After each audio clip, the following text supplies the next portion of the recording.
Então, experiência de quase morte é outro fenômeno muito interessante. Não é exatamente a mesma coisa, porque tem uma série de questões aí, por exemplo... Tem o túnel branco, tem...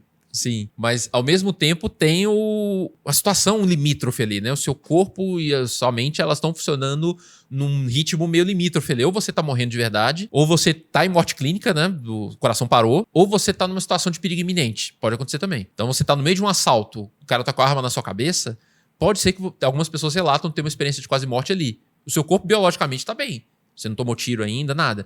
Mas a pessoa relata, vê túnel de luz, vê os parentes mortos, acontece esse tipo de coisa também. O filminho que passa. O filminho que passa na cabeça. Eu mesmo já tive uma experiência de quase morte. Ó, conta aí. Como então, que é isso? mas é meio vexatória a minha experiência de quase morte. Mas caracterizou uma experiência de quase morte. Inclusive, eu fui sujeito de uma pesquisa sobre experiência de quase morte. Pra você ver que caracterizou, até cientificamente. Eu tava em casa, tomando banho. E era um dia muito relaxante, eu tava muito feliz e tal. Tinha sido um dia muito bom pra mim. Então eu tomei aquele banho quente, liguei o vapor, assim, sabe aquela situação extremamente relaxante? Sim. E eu tava lá no chuveiro, só eu em casa, na época eu morava na casa dos meus pais. Eu tava tão feliz e relaxado que eu resolvi bocejar. Eu senti uma vontade de bocejar e espreguiçar. Só que aí o inteligente aqui, ele bocejou pra cima. Eu fiz assim, ó. E era um chuveiro muito forte. Então, assim, eu engoli aquela água inteira e aquela água desceu pro meu pulmão. Nossa, quase eu engoli afogou. muita água. Tipo, muita mesmo. A ponto da minha respiração ter travado, instantaneamente travou. Como se eu tivesse me afogado mesmo. Sim. E aí eu vi que eu tava sem ar e não subia nem descia. Eu tentei no começo forçar pra ver se a água saía, bati no meu peito, bati as costas no azulejo atrás e nada. E eu comecei a apagar. As pernas começaram a bambear e eu começou a dar aquele desespero, né? Eu vou morrer, eu vou morrer. Chegou num ponto que entrou num outro funcionamento cerebral que eu senti uma calma extrema. Eu fiquei muito tranquilo. Eu falei, cara, eu vou morrer. Ah, então é assim que se morre. Até que não é tão ruim assim. E eu comecei a ter o filme passando na minha cabeça. Eu comecei a rever minha vida. Foi involuntário, eu não pensei de propósito. Mas eu lembrei dos bons momentos, dos ruins, do sentido que minha vida teve. Ah, será que eu chegando até aqui? Será que eu tô morrendo satisfeito com a minha vida? Ah, sim, acho que alcancei algumas coisas legais e tal. Comecei a ficar feliz, assim. E aí começaram a vir umas viagens muito estranhas. Uma coisa que eu pensei, por exemplo, eu pensei, nossa, se existir vida após a morte mesmo, eu chegar lá do outro lado, eu não vou poder contar que eu morri afogado no chuveiro. É muito mico. Né? E encontraram pelado.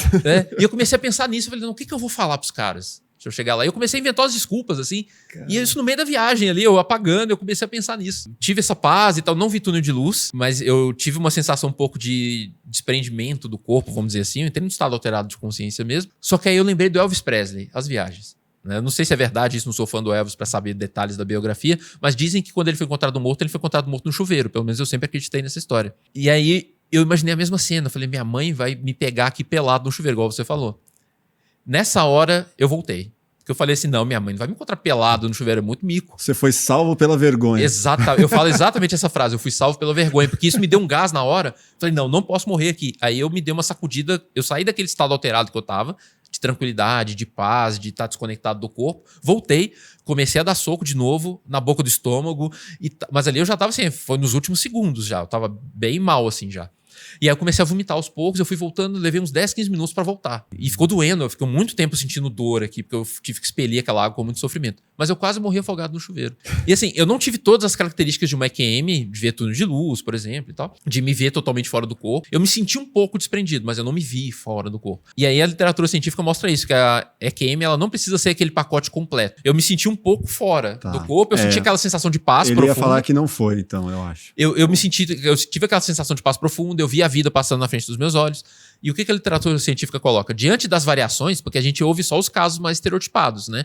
A pessoa viu o túnel de luz, viu o parente, viu o corpo lá embaixo, viu tudo. Todas as características. Só que quando a gente pesquisa um número grande de casos, a gente vê que é um degradê. Então, tem casos que tem essa e essa característica, mas não tem essas todas. Outro vai ter só essa e essa, e assim vai. Então, a literatura coloca uma pontuação, ó. Se você teve dessas 8 características, se você teve pelo menos 4, isso é uma EQM. E aí, online isso para eu poder pesquisar?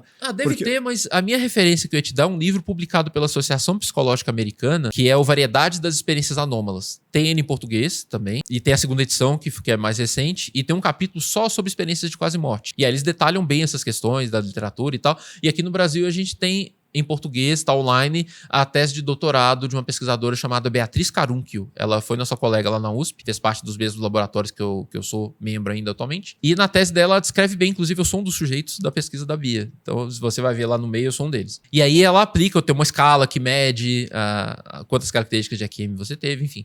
Então, se vocês procurarem a tese de doutorado da Bia, vocês vão achar.